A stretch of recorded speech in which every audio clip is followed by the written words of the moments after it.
सात्संगतची प्रेमाने बोलूया.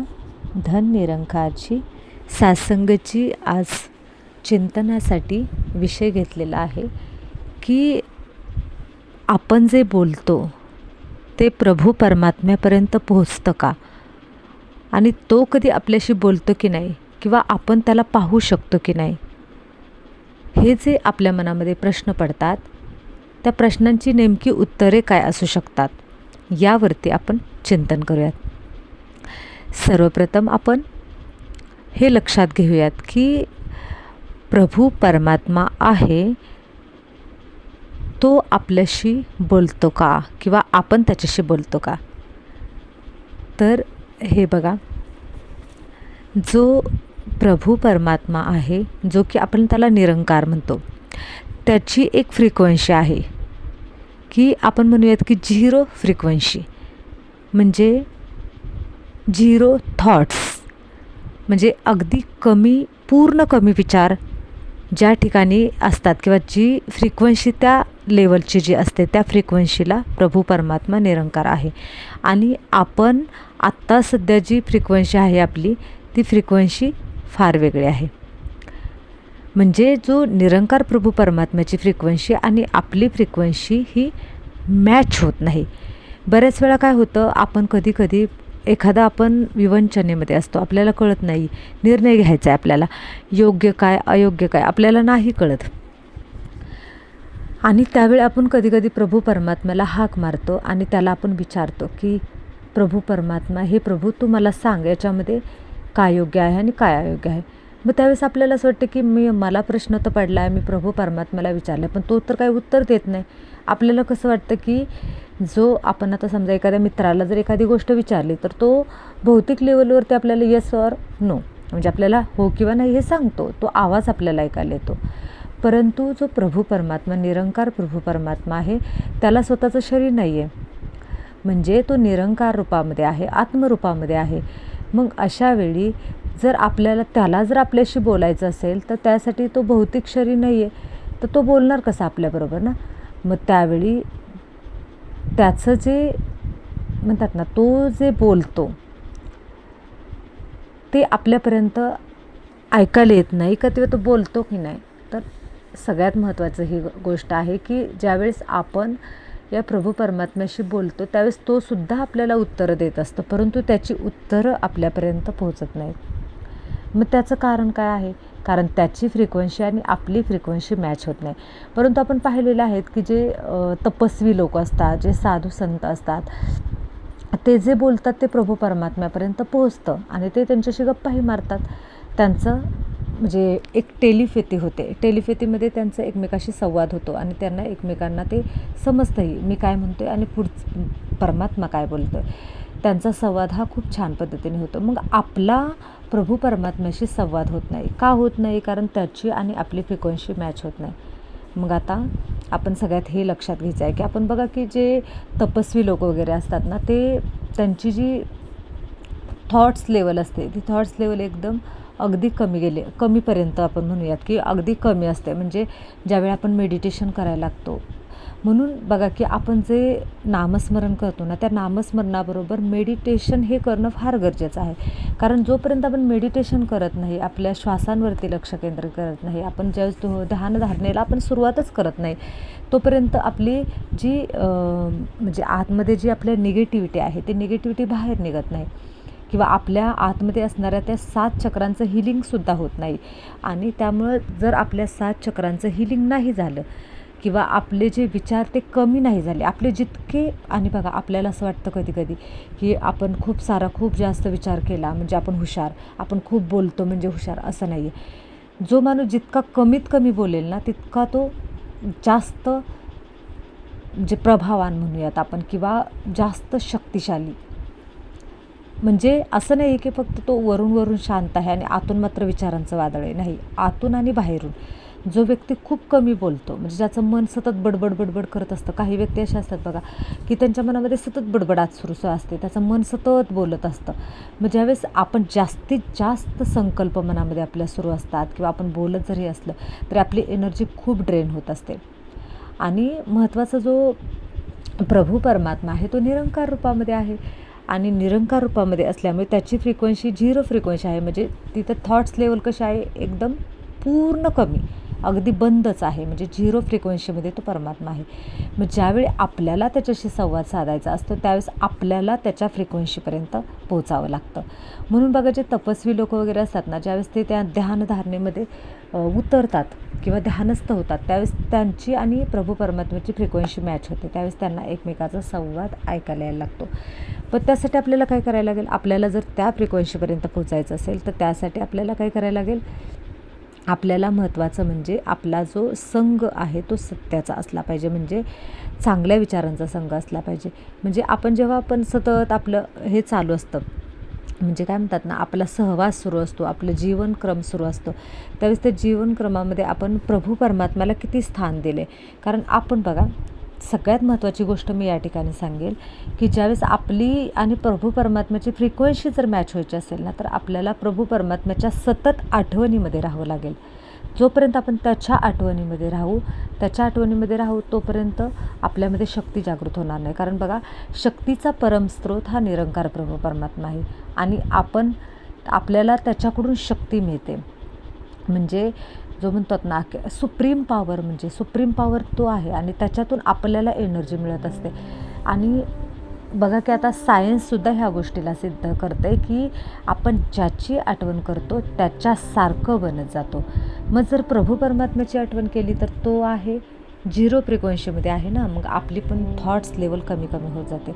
आणि जितके आपल्या मनामध्ये थॉट्स कमी असतात, विचार कमी असतात, आपल्या विचारांची गती कमी होत जाते, तितकं आपण शक्तिशाली होत जातो. पहिल्यांदा हे ज्ञान आपल्या मनामध्ये पक्कं करणं गरजेचं आहे.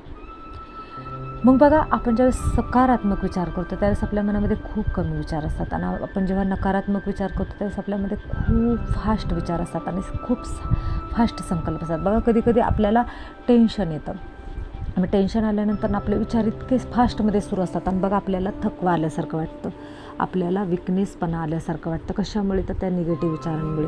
आणि निगेटिव्ह विचारांचं काय असतं तर संकल्प फार फास्ट असतात, एकामागे एक आपल्याला, आणि त्याच्यामध्ये आपली खूप एनर्जी ड्रेन होत असते. पण ज्यावेळेस आपण सकारात्मक विचार करतो ना त्यावेळेस आपलं मन आपोआपच शांत होतं. का शांत होतं त्याचा अर्थच आपली थॉट्स लेवल कमी होतात, विचार कमी होतात. आणि 2 विचारांमध्ये जितका गॅप जास्त असेल ना तितकं आपण शक्तिशाली बनत जातो, तितकी आपली आत्मा शक्तिशाली. आणि काय झाले, आत्ता आपलं असं झालेलं आहे बघा की आपल्या आत्म्याची जी शक्ती आहे ना ती फार कमजोर आहे. आणि ही आत्म्याची शक्ती कमजोर असल्यामुळे काय होतं तर आत्मा शक्तिशाली नसल्यामुळे जो प्रभू परमात्मा हा आहे शक्तीचा स्रोत आहे आणि आपण तो जो आपल्याला बोलतो ते आपल्याला ऐकायला येत नाही. का येत नाही? कारण आपली आत्मा फार कमजोर आहे. मग आपल्या आत्म्याला जोपर्यंत आपण थॉट्स लेवल आत्म्याच्या कमी होत नाहीत आणि जेव्हा थॉट्स लेवल कमी होतात तेव्हा समजायचं की आपल्या आता आत्मा शक्तिशाली बनत आहे. मग याच्यासाठी काय करायला लागेल आपल्याला, जर प्रभू परमात्म्याची आणि आपली टेलिपॅथी व्हायची असेल, त्याचा तो जो बोलतो ते आपल्याला ऐकायला येतं. आणि बघा, आपण जे बोलतो ना त्याला ऐकायला जातं आणि तो उत्तरही देतो, पण ते उत्तर कॅच करण्याची शक्ती आपल्यामध्ये असली पाहिजे. आणि ती शक्ती तेव्हा येते जेव्हा आपलं मन पूर्णपणे शांत असतं. जेव्हा आपलं मन शांत असतं त्यावेळी त्याची आणि आपली फ्रिक्वेन्सी मॅच होते आणि तो जे बोलतो आहे ते आपल्याला समजतं, ऐकायला येतं. कधी आपले जे पंच ज्ञानेंद्रिय आहेत ना त्या ज्ञानेंद्रियांच्या माध्यमातून कधी काय होतं, तो जे बोलतो आहे त्याचं दृश्य डोळ्यासमोर दिसतं. कधी तो बोलतो आहे त्याचं कानाने आवाज ऐकायला येतो. कधी आपल्याला चवीतून समजतं, कधी स्पर्शातून समजतं. तो वेगवेगळ्या गोष्टीतून आपल्याला त्याचा आवाज तर स्पष्ट, कधी त्याचा आवाजही येतो. तो खूप साऱ्या लोकांना ही प्रभू परमात्म्याची भाषा समजते, त्यांना ऐकायला येते. तर आपण त्या स्टेजपर्यंत आपल्याला पोहोचायचे की त्याचा आवाज आपल्याला ऐकायला आला पाहिजे आणि आपलाही आवाज त्याला ऐकायला गेला पाहिजे. आणि ज्यावेळेस ही जी टेलिपॅथी तयार होते ना, टेलिपॅथी कम्युनिकेशन त्याच्यामध्ये आपल्यामध्ये व्हायला लागतं ना, त्यावेळेस हळूहळू आपल्या आत्म्याची स्टेज आहे ना ही उच्च लेवलवरती जायला लागते. आपल्या आत्म्याचं जे स्थान आहे किंवा आत्म्याची जी लेवल आहे ती उच्चतम लेवलला जायला लागते आणि आपण एक साधारण व्यक्ती राहत नाही, आपण एक दिव्य पुरुष बनतो. दिव्य आभा आपल्या चेहऱ्यावरती दिसते. आपल्या चेहऱ्यावरती एक वेगळी चमक दिसायला लागते. आपल्या चेहऱ्यावरती डिप्रेशन, टेन्शन, थकवा असं काही दिसत नाही. आणि जो आध्यात्मिक मार्गावरती चालला आहे तर त्याच्यामध्ये परिवर्तन हे असलं पाहिजे की निगेटिव्ह विचार पूर्णपणे कमीच झाले पाहिजेत. मग निगेटिव्ह विचार कमी करण्यासाठी आपल्याला काय काय करावं लागेल? जर आपलं आणि त्याची टेलिपॅथिक कम्युनिकेशन आपल्याला घडवायचं आहे, ते झालं पाहिजे, रेग्युलर लाईफमध्ये झालं पाहिजे. तो आपला सखा आहे, तो आपला साथी आहे, तो आपला सोबती आहे, तो प्रत्येक क्षणाला आपल्यासोबत राहणार आहे आणि तो साथ देत असतो, पण आपल्याला कळत नाही. मग ते कळण्यासाठी, ते टचिंग पॉवर आपल्यामध्ये येण्यासाठी आपल्याला सर्वप्रथम काय करणं गरजेचं आहे? आपल्याला प्रत्येक क्षणाला त्या आपल्या प्रभू परमात्म्याची आठवण केली पाहिजे. सकाळी उठल्या उठल्या पहिला संकल्प त्याच्या आठवणीचा असला पाहिजे. झोपताना शेवटचा संकल्प त्याच्या आठवणीचा असला पाहिजे. खाताना त्याची आठवण, पिताना त्याची आठवण, प्रत्येक काम त्याच्यावरती समर्पित करून मगच सुरुवात करायची. असं आपण जे गृहस्थीमध्ये आहे, आपल्याला सगळे कामधंदा आहे, सगळं करायचं आहे. आपल्याला सगळं करत असताना आपण त्याला सोबत घेऊन करायचं आहे. समजा सपोज कधी कधी असं होतं की आपण कंपनीमध्ये कामाला आहे आणि कंपनीमध्ये कामाला आपल्याला असं वाटतं की तिथं बुद्धीचं काम आहे, मग तिथं मी कसं करणार ना त्याची आठवण. तर समजा मशिनीवरती काही काम करायचं आहे तर आपण त्याची आठवण करून त्याला समर्पित होऊन मशिनीवर काम करायला सुरुवात करायचं. मशिनीवरलं काम झालं की त्याला थँक्यू म्हणायचं. अशा पद्धतीनं आपण त्याची आठवण सदोदित करू शकतो. तर त्याच्या आठवणीमध्ये आपण सतत राहतो आणि सतत ज्ञानामृत पितो आपण. म्हणजे सतत जे दिव्य ज्ञान आहे ते ज्ञान ऐकत राहायचे. बघा, आपण आपल्या चॅनलवरती पण खूप सारे असे व्हिडिओ टाकलेले आहेत चिंतनाचे, ते आपण ऐकायचे. ते ऐका किंवा कुठेही माताजींचे विचार असतील किंवा सद्गुरूंचे विचार जे आहेत ते, किंवा आपण वेगवेगळे आध्यात्मिक मंथन चिंतन जेव्हा आपल्या बुद्धीमध्ये चालतं ना, त्यावेळेस आपली बुद्धी ही दिव्य बनत जाते आणि मन शांत होत जातं. कारण आपल्या प्रत्येक प्रश्नाचं उत्तर आपल्याला मिळायला लागलेलं असतं. दुसरी गोष्ट आपल्याला काय करायची आहे? आपलं मन शांत होण्यासाठी आपण एक करू शकतो की आपण सकाळी उठल्या उठल्या मेडिटेशन करायचं. मेडिटेशनला पर्याय नाही, मेडिटेशन करायलाच हवं. मेडिटेशन आपण जर रोज सकाळी केलं ना तर बघा आपल्यामध्ये असलेलं परिवर्तन आपल्याला दिसून येईल. कारण हे परिवर्तन एक साधंसुद्धा परिवर्तन असतं, खूप सुंदर परिवर्तन असतं. कारण काय होतं, आपण जेव्हा सकाळी उठतो ना तेव्हा वातावरण पूर्णपणे शुद्ध असतं. ऑक्सिजन वातावरणामध्ये भरपूर असतो आणि तो आपल्या संपूर्ण शरीरामध्ये ऑक्सिजन आपला तो सप्लाय होतो. आपलं शरीर शुद्ध होतं. आपण आजारी कमी पडायला लागतो आणि आपण जेव्हा आजारी कमी पडतो त्यावेळेस त्याचा इफेक्ट आपल्या मनावरती शुद्ध होतो, सुंदर असा इफेक्ट जाणवतो.